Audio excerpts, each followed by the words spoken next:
Hi, Gummy Bears. It's me, Teacher Caitlin, and today I have a story for us to read. It's called Where the Wild Things Are. Our author and our illustrator is named Maurice Sendak. That means that he wrote the words and drew all of the pictures in our book. Let's begin. Look at all those colors in our storybook. I see yellow and blue. What colors do you see? I see those colors too. Where the Wild Things Are by Maurice Sendak. That night, Max wore his wolf suit and made mischief of one kind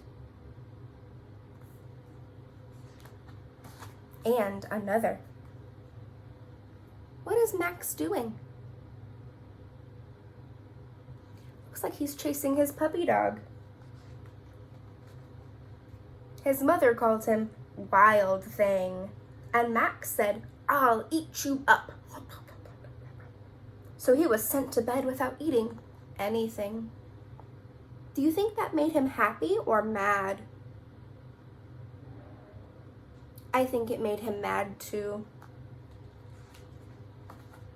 That very night in Max's room, a forest grew.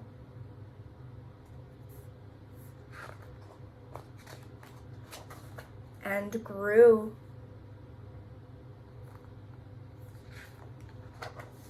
And grew until his ceiling hung with vines and the walls became the world all around.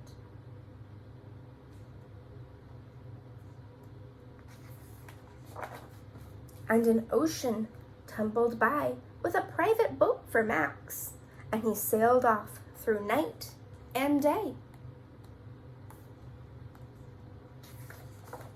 And in and out of weeks and almost over a year to where the wild things are.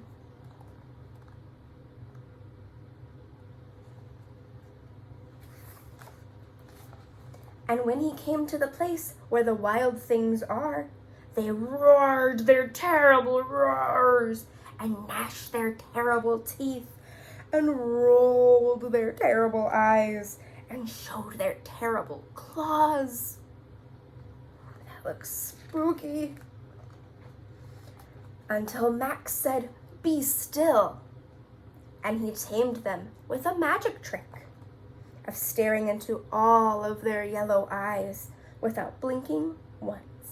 And they were frightened and called him the most wild thing of all. Looks like Max scared those wild things and made him king of all wild things. He has a crown to be king.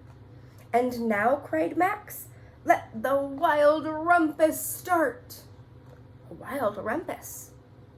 Let's see what that is. It looks like they're dancing in the moonlight with their terrible teeth and their gnashing claws. What's happening here?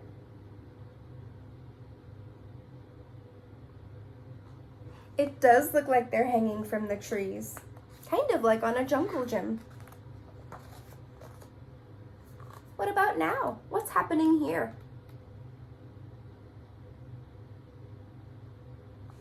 That looks like fun. Now stop, Max said, and sent the wild things off to bed without their supper. And Max, the king of all wild things, was lonely and wanted to be where someone loved him best of all. Then all around from far away across the world, he smelled good things to eat. So he gave up being king of where the wild things are. Yes, Max is lonely there.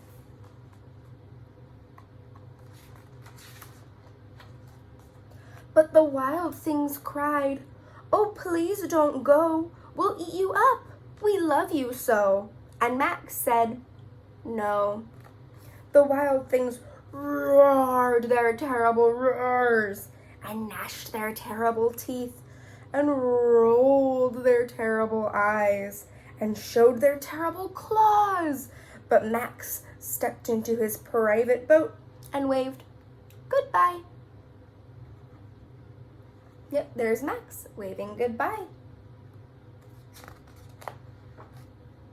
And he sailed back over a year and in and out of weeks and through a day.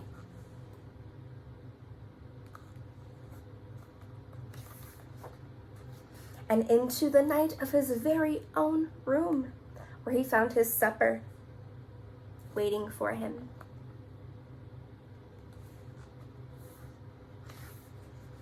And his supper was still hot. The end. I really enjoyed reading Where the Wild Things Are by Maurice Sendak with you. I'll see you next time. Bye.